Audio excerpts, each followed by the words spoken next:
Tonight's starting panel, White House Bureau Chief for the Washington Post, Philip, White House reporter for the Associated Press, Jonathan Lemire. And two attorneys are with us tonight. A 25-year veteran federal prosecutor, Joyce Vance, who spent almost 8 years as a U.S. attorney, was among the first 5 U.S. attorneys appointed by President Obama. And Jeremy Bash is back with us, former chief of staff at the CIA and Pentagon, former chief counsel to the House Intelligence Committee. Philip, I'll begin with you, largely because of the work again tonight of your newspaper on this eventful, emotional day. Your paper prints this game-changer story, and I'm guessing you find the president's personal attorney's reaction notable as well. Yeah, and Brian, you hit the nail on the head there when you said that the White House and actually not the White House, the legal team, the president's legal team is not actually denying the details of this story. Rather, there's an attack on the leaks, and I received in the last hour a very detailed list of talking points that have been produced by the Republican National Committee in consultation, presumably with the Trump White House, to try to discredit the story. And there, too, there is no denial of the facts as reported in the Washington Post. Rather, it's pointing out that this information should not be coming public.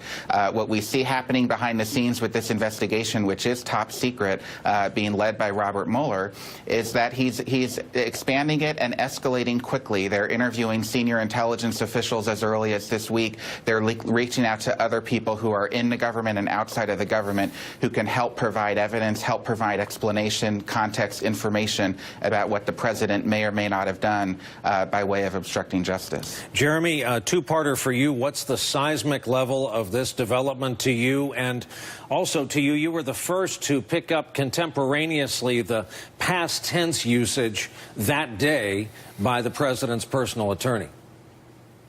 Well, look, this is not entirely surprising, but it is jarring to see in white that the President of the United States is under criminal investigation for obstructing justice into an investigation that his campaign and his associates colluded with the Russians to alter the course of the 2016 election. And if you just cram all of that into one sentence, you see the enormity of this issue.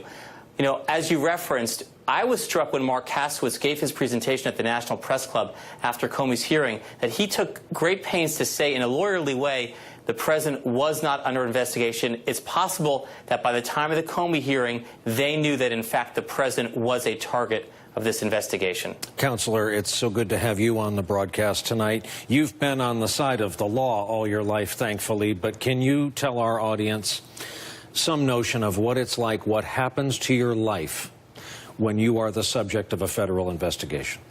Well, it's not really the most pleasant incident that you'll ever go through, right? What we're looking at early on in an investigation is the awareness by a subject or a target that they have the full focus of the federal government being brought down upon them. That happens in a lot of different ways. Here it's happening by stories being written in the Washington Post and the Times, but we suspect that there was awareness, certainly by Mr. Trump's legal team, if not by Mr. Trump himself, that this target status had evolved since events that led to the firing of Jim Comey. It's safe to say that a guy like Mueller, an office like Mueller's, will have sweeping powers, and they can make a life unpleasant, even the life of the President of the United States.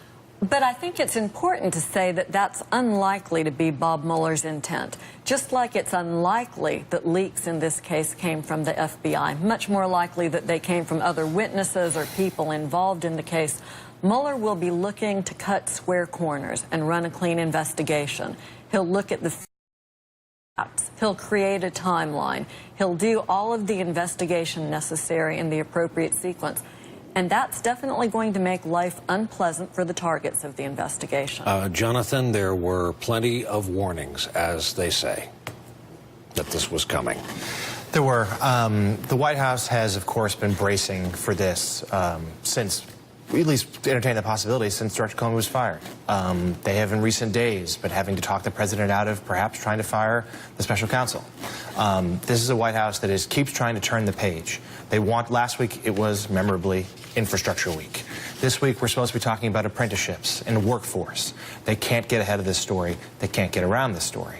And this is a president who now, for more than a week, continues to hint that there might be Oval Office tapes of this recording recordings of this conversation with the FBI director that could theoretically prove that whether or not he did, in fact, ask him to drop this investigation. If these tapes exist, wouldn't now be a good time to produce them? Philip, there were warnings this was coming legally, but I want to take you back to a different time. There were warnings during the campaign that we would be in for endless investigations. Those warnings, however, were from Trump about his opponent. Let's watch the following. We'll talk about it on the other end. The FBI, after discovering new emails, is reopening their investigation into Hillary Clinton. If Hillary Clinton were to be elected, it would create an unprecedented and protracted constitutional crisis. Hillary is likely to be under investigation for many years, probably concluding in a criminal trial. Her current scandals and controversies will continue throughout her presidency, and we will make it, honestly, look, it's going to be virtually impossible for her to govern. And Philip, what did I call this? Day 146 of this still brand new administration. Yeah. This administration with so many, by the way, the part of this that upsets the standing army in Washington, so many vacancies in these cabinet departments throughout the government yet. And even at this White House, there's a vacancy for the communications director right now. That seems like a critical job when you're dealing with this kind of investigation. Look, it's important to point out that there's not yet any accusation of wrongdoing, any guilt on the president's part. But boy, when you look back to the discussion we had a year ago in the campaign about the emails, the private email server almost seems quaint compared to what we may potentially be dealing with here in this Russia probe. Jeremy, I wanted to ask you about something the New York Times is out with tonight, and we have this this pull quote to put on the screen, which I will read to you. Former senior official said Mr. Mueller's investigation was looking at money laundering by Trump associates. Jeremy, talk about this front. The suspicion is that any cooperation with Russian officials would most likely have been done in exchange for some kind of, yep, we missed that one line, that there would have been an effort to hide the payoffs, most likely by routing them through offshore banking centers. What will this mean? That got my attention too, Brian.